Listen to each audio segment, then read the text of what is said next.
자, 이번에는 다중응답 분석을 해보도록 하겠습니다. 다중응답 같은 경우에는 복수의 응답을 받는 거죠. 하나의 질문에 2개 이상의 응답을 해달라고 해서 2개 이상을 선택을 받는 경우, 그 경우를 다중응답이라고 합니다. 자, 예를 들면은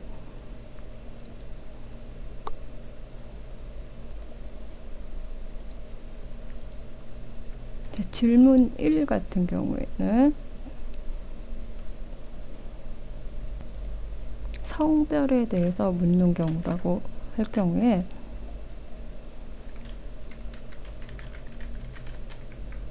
유형 그대로 하고요. 갑 부분에 있어서 1인 경우를 남자로 받았고 추가하기 버튼 누르고요. 자, 2라고 해주고 자, 이 경우에는 여자로 응답을 한 것으로 코딩을 했어요. 자, 이렇게 1번 응답이었고요. 그 다음 2번 질문 같은 경우에는 자, 좋아하는 과일을 고르세요 라고 했어요. 그러면서 3개까지를 고르게 한 경우, 자, 그런 경우에는 코딩을 하는 방법이 크게 이분형인 방법과 범주형인 방법이 있어요.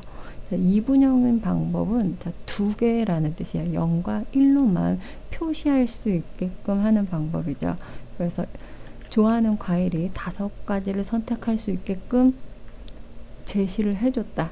자, 그랬을 때 자, 사과, 배, 오렌지, 포도, 귤을 선택할 수 있는 항목으로 주었어요. 그 중에서 하나만 선택할 수 있게끔 했어요. 그런 경우에는 이 데이터 보기 탭으로 가서 지금처럼 이렇게 응답할 수 있는 그 범주로 주어진 5개를 그대로 변수 명에다가 입력을 하고 그 다음에 데이터 보기로 가세요.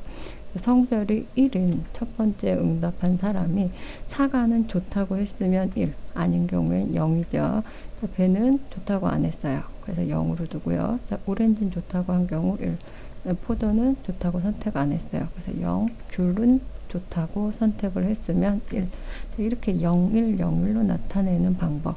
자, 이 방법이 다중응답에 대해서 이분형으로 코딩하는 방법이에요. 자, 그러면 또 한 가지 방법이 있는데 그 방법은 범주형 코딩이라고 해요.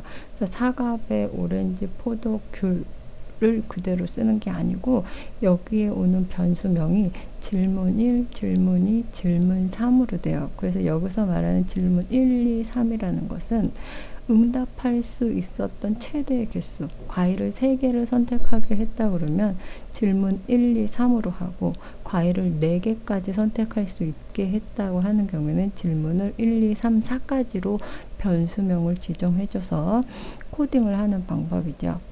자, 그러면은 다중응답에 있어서 범주형으로 코딩하는 예를 보도록 하겠습니다.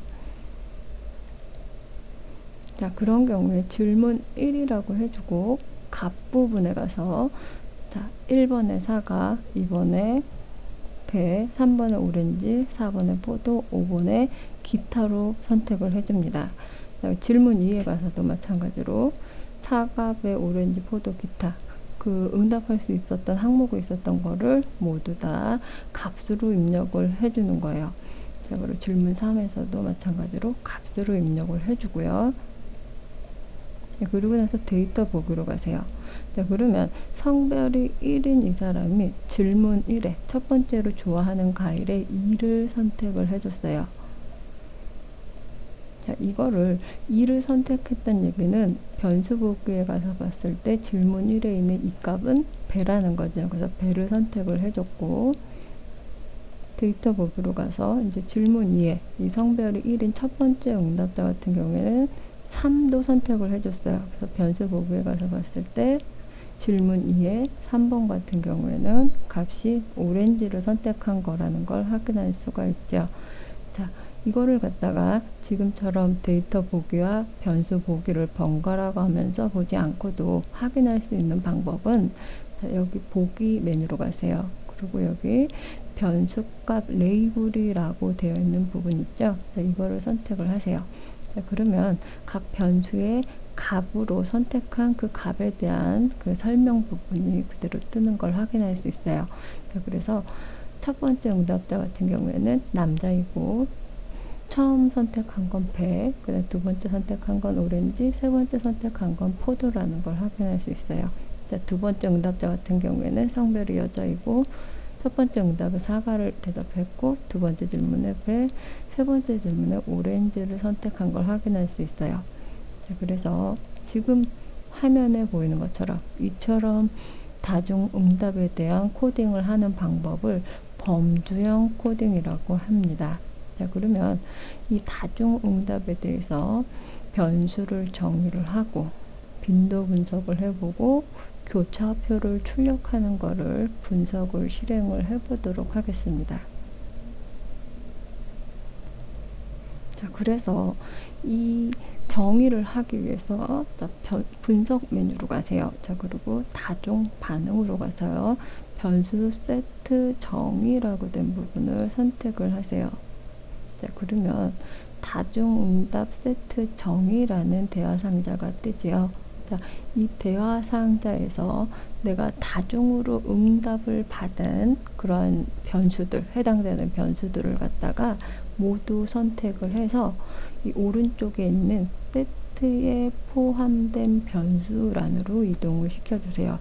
지금 같은 경우에 질문 1부터 질문 3이 해당되는 내용이죠. 그래서 세 가지 변수를 선택을 한 다음에 이동을 시켜주세요. 자, 그러고 나서 이 변수가 이분형으로 됐는지 범주형으로 됐는지 코딩 형식을 정의를 해줘야 돼요. 지금 데이터 같은 경우에는 질문 1에 2라는 항목, 2에 3이라는 항목 순으로 되어 있기 때문에 범주형이죠. 그래서 범주형을 선택을 해주세요. 그 다음으로 범위가 어디서부터 어디냐, 이 부분은 뭐냐 하면은 이 변수 보기에서 아까 봤었던 값 부분 1번에 4가 2번에 100 그런 식으로 해서 5번까지 있었죠. 그렇기 때문에 범위에 1부터 5를 입력을 해주세요. 그래서 교차표라던가 빈도 분석 결과가 나올 때 이 범위에 있는 값들이 모두 다 출력될 수 있게끔 해줘야 돼요. 자, 그러고 나서 이름 부분에는 확실하게 내가 구분할 수 있는 이름, 이게 범주형으로 코딩된 다중응답이다 라는 거를 확인할 수 있게끔 입력을 해주세요.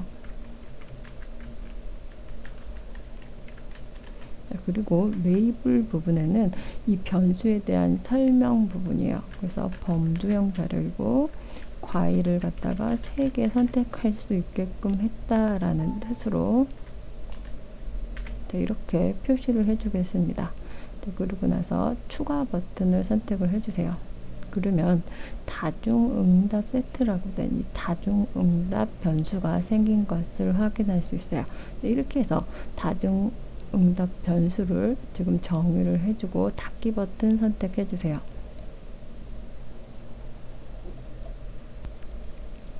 자, 빈도 분석을 하기 위해서 분석 메뉴에 가서 다중 반응 부분을 가보면 여기 아까 변수 세트 정의 부분만 활성화되어 있었는데 지금 변수에 있어서 세트 부분을 정의해주고 나서는 빈도와 교차 분석 부분이 활성화된 걸 확인할 수가 있어요.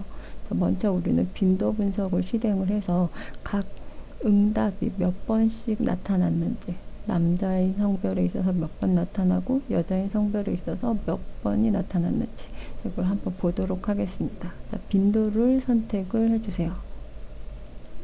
네, 그리고 나서 지금 보이는 다중반응 빈도라고 되어 있는 이 대화 상자에서 내가 분석하고자 한 다중응답 범주형 자료를 갖다가 테이블 작성 반응군으로 이동을 시켜주세요.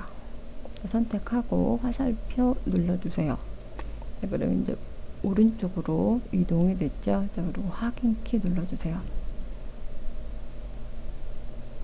자, 그러면 이 출력 결과를 보도록 하죠. 자, 전체 케이스는 유효하게 5개의 케이스가 있었고요. 결측인 케이스가 없었고 총 5개의 케이스가 전부입니다. 100%라고 나타났으니까요. 그 다음에 여기에 있어서 빈도표를 봤을 때 범주 과일이 사과인 거를 선택한 사람이 2명, 자, 배를 선택한 사람이 4명, 오렌지를 선택한 사람이 4명, 포도를 선택한 사람이 2명, 기타를 선택한 사람이 3명이 있다라는 것을 확인할 수가 있습니다. 케이스는 5개이지만 3개를 선택할 수 있게끔 했죠. 하나의 응답자가 3개를 선택할 수 있기 때문에 n이 15개로 나타난 것도 확인할 수가 있습니다. 그래서 빈도표를 보고 각각의 과일이 몇 번씩 선택됐는지를 한눈에 확인할 수가 있습니다.